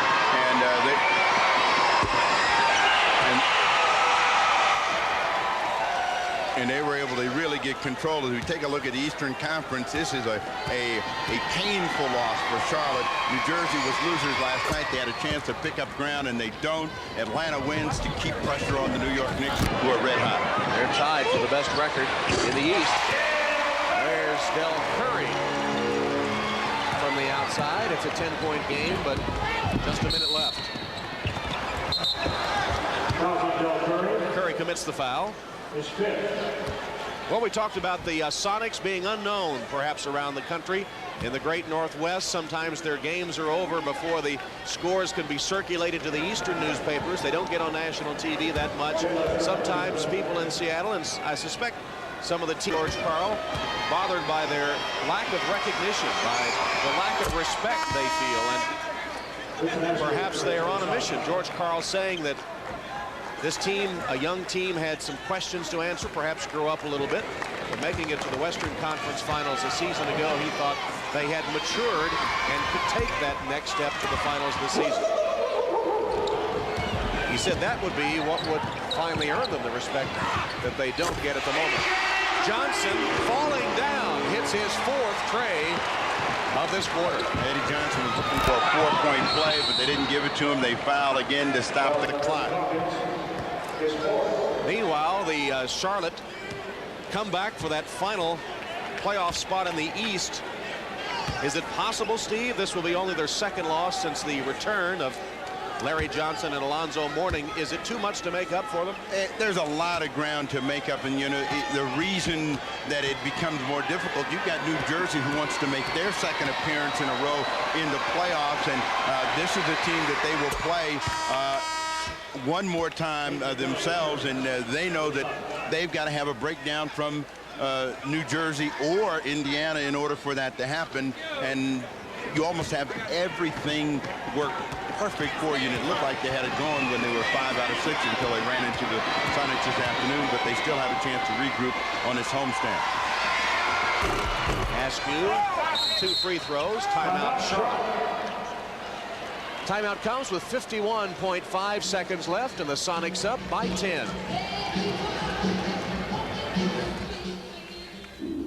Charlotte by 10, 51.5 remaining. This game tied at 74 with 3:42 left in the third quarter. Seattle promptly reeled off a 20-2 run to take control. Charlotte has been within 6 twice in the fourth quarter, but no closer.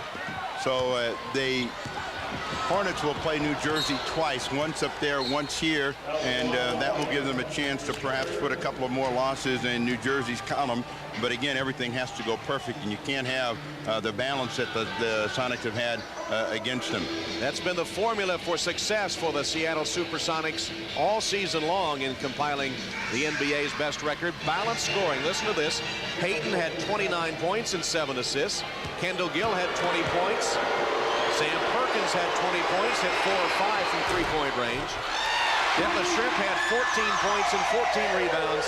And Sean Kemp, 13 points, but a triple-double with 10 rebounds and 12 assists. And those are just the no-name that you don't know, and one that you don't know even more. Vincent Askew had 15. Who are they? Well, they're arguably the best team in the NBA, and they lead 118-109 with 44.7 seconds left in the game. Western Conference playoffs are going to be something to behold this season. They are, and a lot of who comes out of the West will depend on which team is playing the best and has the greatest command of their game. And you can see that Houston and Seattle have been battling for the best in the West and sometimes for the best in the NBA all season long. A red hot San Antonio team has rushed up in there, and Phoenix is beginning to get their act together. Utah has cooled a little bit, and Portland, Golden State, and Denver round out the top 8. Stay tuned. We'll be going to volleyball next, followed by golf action. George Karl was saying there's the Old Spice Boca Raton Open, which will be coming up at the conclusion of this game. 44.7 seconds left. George Karl was saying that to start the season, the goal for his Seattle team was to gain home court advantage for the playoffs. He said the step this team has taken is that perhaps they don't even need that to win now. It's been a giant step that he thinks they could accomplish success without necessarily having the home court, but they still would like to get it. Well, you know you have to win on the road in order to do so, and the Sonics are in this season are about to produce their most road victories in franchise history, along with home court victories. Best record ever if they continue. Eddie Johnson can't get that one to go. This would be a big home or away court victory for the Sonics as Payton lobs to Kemp for the slam. A little exclamation point on this road victory for Seattle. That'll be a goaltend. Credit the basket to Muggsy Bogues. 20 for Muggsy Bogues, but this is the connection that has been electrifying for those in Seattle the entire season. A little kicker by Sean Kemp. Sean Kemp with a triple-double today, and we'll go back to the Seattle free throw line. Gary Payton. Muggsy Bogues had a big game, though, despite having a bruised thigh from that collision with Karl Malone on Friday. They had to carry Bogues out of the arena on Friday. Very questionable as he was hit by Karl Malone on a screen. Bogues said, look, I'm going to play in pain, do whatever it takes. I want to see this team get back. 20 points, 14 assists, tremendous afternoon. Only missed one shot. 10 of 11. Eddie Johnson lays it in. Bogues with another assist, his 15th. Gill fouled by Hawkins. They continue to foul. 5th foul on Hawkins. So Seattle with the best record. That's updated, counting today's win. Houston next, San Antonio, then New York and Atlanta tied for the best record in the East, counting the Hawks' victory at Boston today. And what the best record means is that you have home court advantage throughout the playoffs should you continue to advance. Last year, the Phoenix Suns had that, and in the first round, they almost got knocked off by the Lakers. So it does mean something, but there's always a chance in that first round you can go down. Curry from outside, 12 seconds left. The spurts in the second and third quarter and not taking good care of the basketball ultimately ended up costing these Charlotte Hornets the ball game. They have shown us that they've got firepower galore with Curry, Johnson coming off the bench. And the game's not over. I think they called it over and back. Well, that's what he's calling, and Askew is saying, look, I just was headed toward the red. 0.5 of a second. Put 5/10 on the clock.